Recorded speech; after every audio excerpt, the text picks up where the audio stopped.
Merci beaucoup, Michele. Alors, buongiorno a tutti.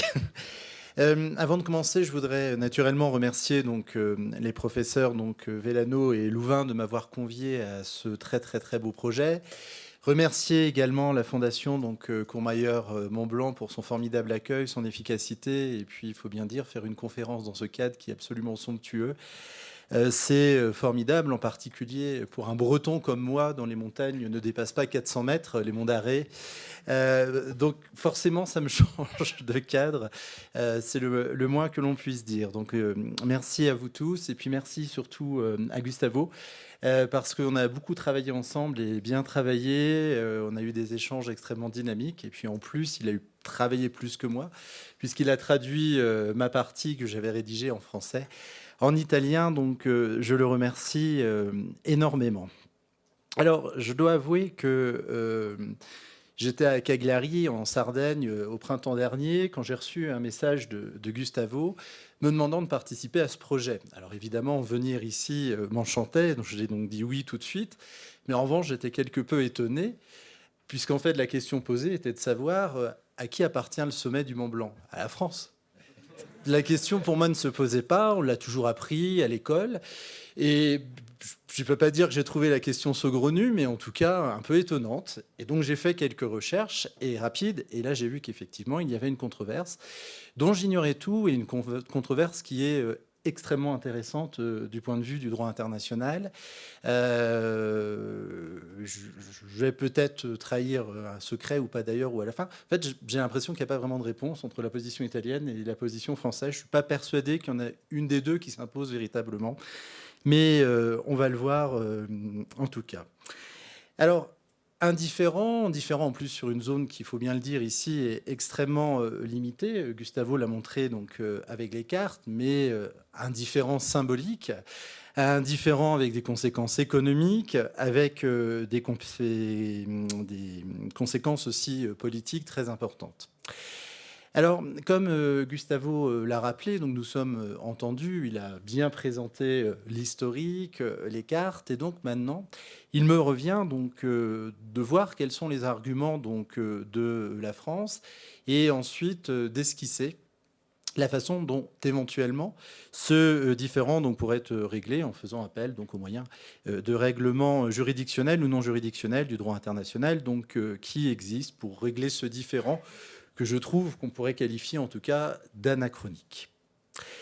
Le différend opposant la France et l'Italie à propos du Mont Blanc, et Gustavo l'a rappelé, tire principalement ses origines du traité de Turin qui a été conclu le 24 mars 1860 et surtout de la convention de délimitation des frontières adoptée le 7 mars 1861 et du procès verbal d'abordement qui lui a été finalisé en 1862.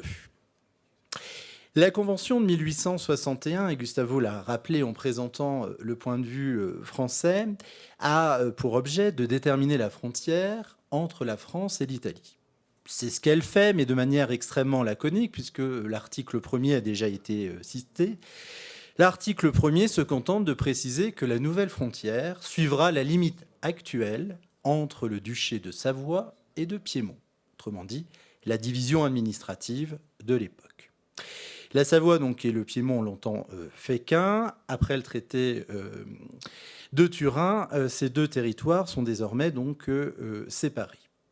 Mais y a-t-il eu déjà une délimitation précise? Alors Gustavo l'a évoqué, effectivement, il y a eu des cartes. Une carte de 1823 de Felice Muletti qui avait été rédigée à la demande de l'État sarde, et on a une autre carte de 1854 qui avait été rédigée cette fois-ci par Vittorio Federici, qui était officier d'état-major sarde. Pour la France, ces deux cartes ne sont pas pertinentes. Pourquoi ? Tout d'abord parce qu'elles ont été établies à des fins internes, donc à des fins de l'administration sarde, si je puis dire, mais en tout cas la France n'en avait pas eu connaissance ou n'a pas voulu en avoir connaissance.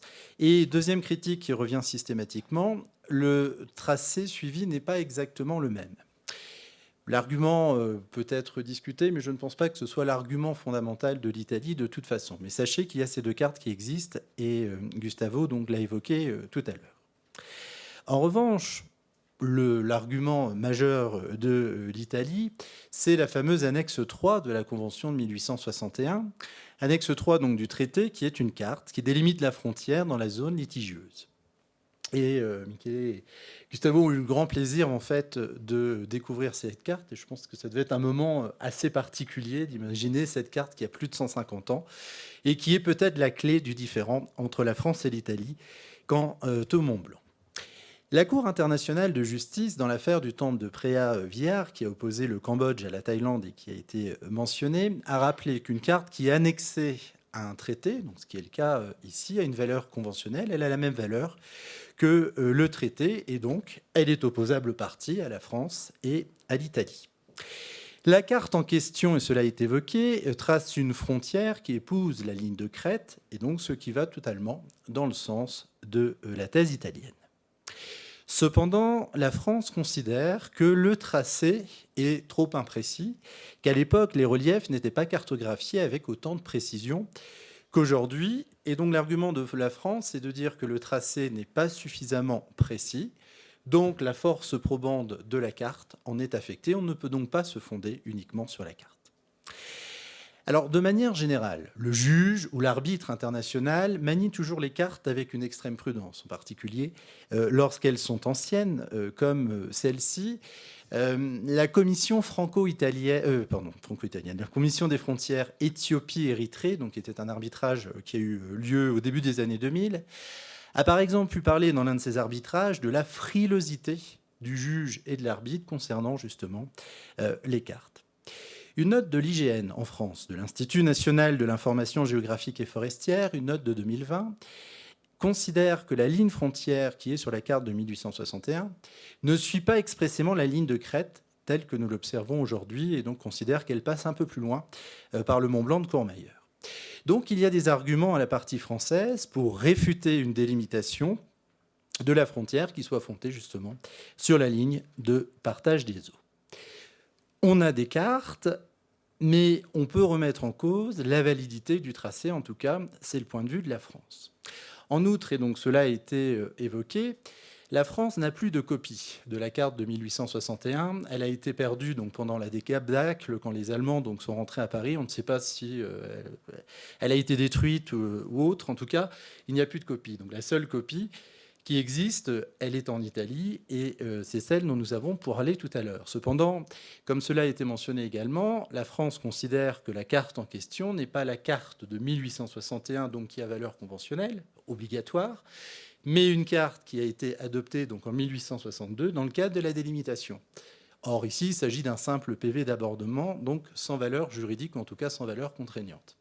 Et il est vrai qu'on peut se demander finalement pourquoi est-ce que ce serait la même carte qui aurait été utilisée donc, à deux reprises. Donc il y a un véritable débat ici, c'est vraiment le nœud du problème, c'est de se dire en fait quelle carte, la carte n'est pas précise et de toute façon, ce n'est pas la bonne carte.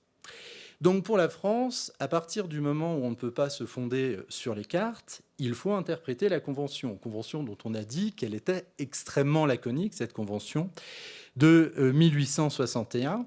Et la France dit de toute façon, à l'époque, en 1861, il n'y avait la frontière entre la Savoie et le Piémont ne passait pas au sommet du Mont Blanc.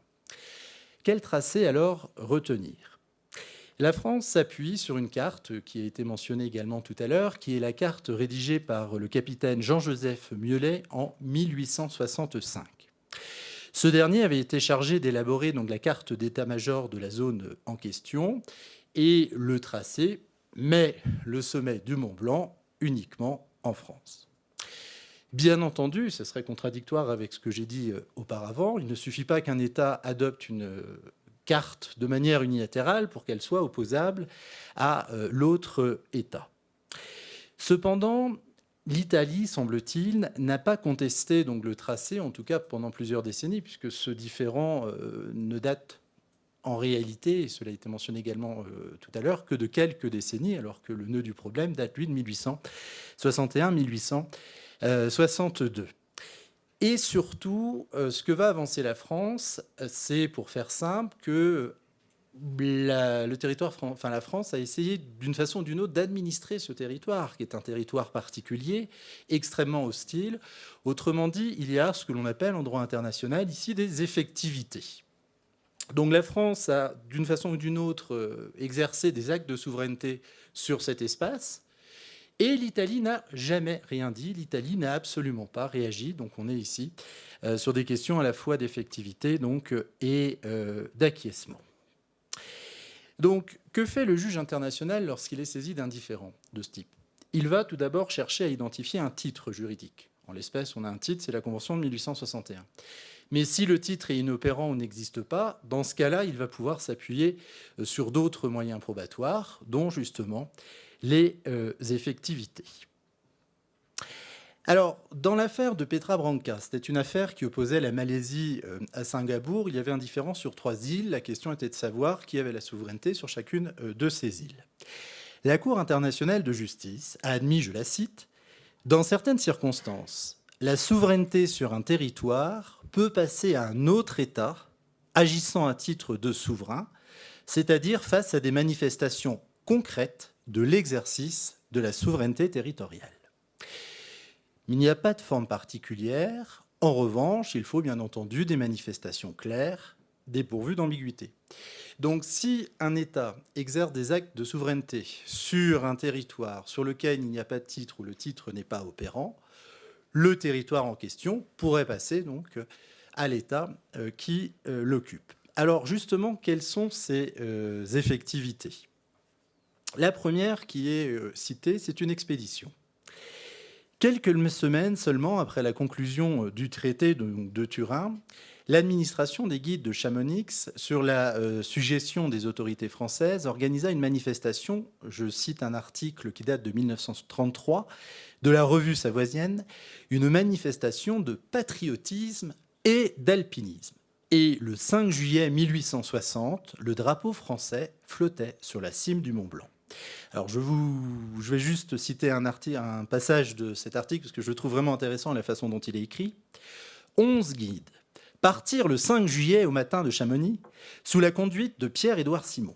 La caravane était précédée, dit le procès-verbal, de plusieurs membres de l'administration ayant monsieur le syndic en tête, porteur du drapeau, accompagné pendant quelques minutes d'une foule nombreuse avide de ce spectacle noble et imposant et au bruit répété de la détonation des boîtes. Le lendemain, de bonne heure, les 3 couleurs de l'Empire français flottaient à 4800 mètres d'altitude. Fait inuit et fort remarquable, ajoute gravement le procès-verbal, à 6h30 du matin, le 6 juillet 1860, le premier drapeau du monde flottait sur la cime altière du Mont Blanc, au cri 1000 fois répété par la caravane de « Vive l'empereur, vive la famille impériale, vive la France, vive la Savoie française ». Cette claire manifestation de souveraineté n'a donné à aucune réaction du côté italien. Alors, il est vrai qu'il s'agissait d'un acte de guide. Il n'y avait pas une délégation ici de l'État, mais on peut observer qu'il y a eu une volonté de planter le drapeau, d'en faire de la publicité, sans qu'il n'y ait donc aucune réaction et avec quand même une implication de l'administration française. Deuxième acte de souveraineté ou d'effectivité, c'est la carte Mieulet dont je parlais tout à l'heure. Donc cette carte place la zone litigieuse entièrement du côté français et cette carte n'a pas fait l'objet de contestation. Enfin, et c'est sans doute peut-être l'argument le plus important, de 1892 à 1909, un observatoire astronomique fut installé au sommet du Mont Blanc par un astronome français qui s'appelait donc Jules Janssen. Et ici, le projet a été très largement soutenu par l'État français. Puisqu'en fait, l'État français avait donné les autorisations nécessaires. Il y avait eu une subvention de fonctionnement. Et d'ailleurs, un autre astronome qui était jaloux avait qualifié l'observatoire Janssen, je cite, d'observatoire de l'État. Et le président de la République française de l'époque était membre d'honneur de la Société des donateurs. Donc une nouvelle fois, l'Italie n'a pas pu ne pas avoir conscience de la création de cet observatoire. Et une fois encore, il n'y a eu aucune réaction. Donc au regard, si vous voulez, de ces quelques faits, certes limités, on peut se demander ici si finalement on ne peut pas considérer que la France administrait d'une certaine façon ce territoire. Je rappelle que c'est un territoire particulièrement hostile, et vous le savez ici bien mieux que moi. En revanche, a priori, sur la même période, il n'y a aucune effectivité de la part de l'Italie. Donc à partir du moment où la France a administré donc, ce territoire sur une longue période, sans la moindre objection de l'Italie, on pourrait peut-être ici déduire que le tracé de la frontière peut suivre celui qui figurait sur la carte Muelet. Il n'y a pas de prescription acquisitive en droit international, mais le temps conforte nécessairement la position de la France. Quel que soit donc l'État concerné, la question des frontières est toujours extrêmement sensible. On le voit avec la guerre en Ukraine, par exemple, et bien d'autres. Donc, tout doit toujours être fait, et le droit international le fait très largement, tout est fait pour garantir la stabilité des frontières.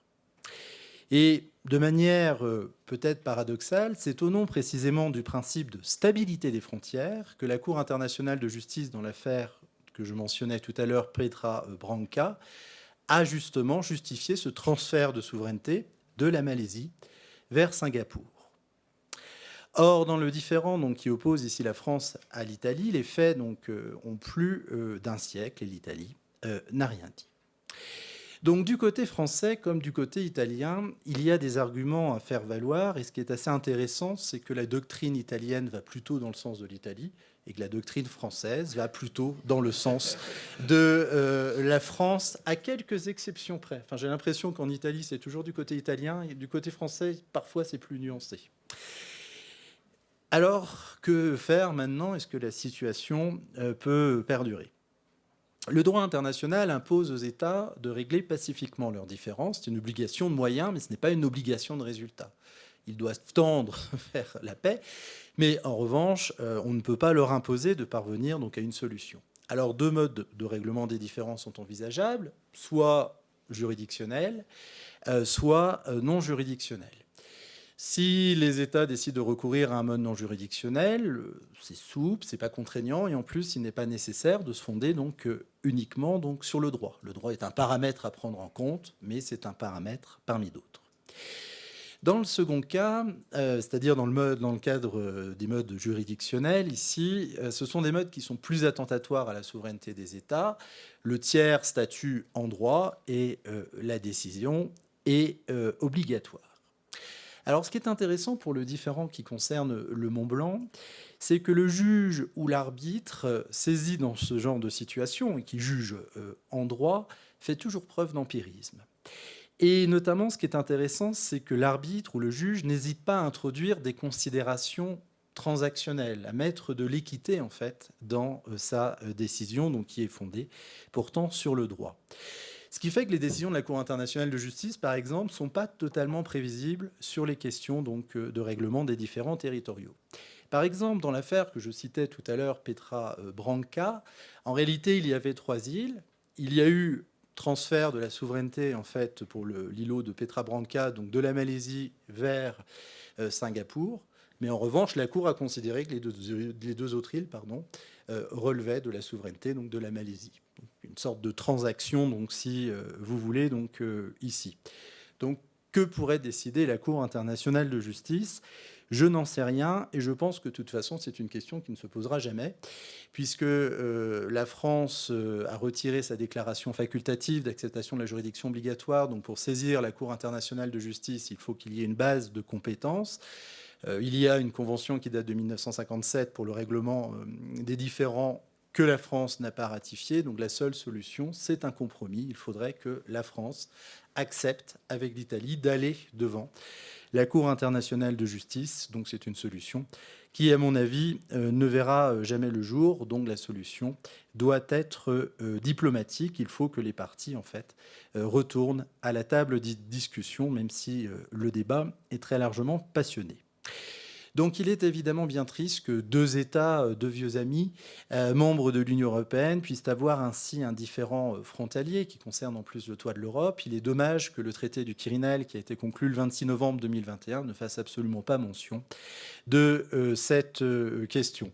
Alors je disais tout à l'heure, j'utilisais une expression qui est un peu la politique de l'autruche. Je pense que là, du côté français, en fait, c'est plutôt l'idée. De toute façon, on a le contrôle, donc on laisse faire les choses, on ne dit rien. Du côté italien, il y a sans doute une plus grande revendication, et je l'avais dit lors du séminaire, mais lorsque j'ai commencé à travailler sur le sujet, j'avais contacté une amie qui est à la direction des affaires juridiques du ministère des Affaires étrangères, et tout de suite elle m'a dit oula, sujet sensible. Bon, a priori c'est une question qui ne relève pas de la DAGI, donc de la direction des affaires juridiques, donc ce qui veut dire que c'est une question qui ne va pas faire l'objet d'un règlement juridique dans les prochaines années.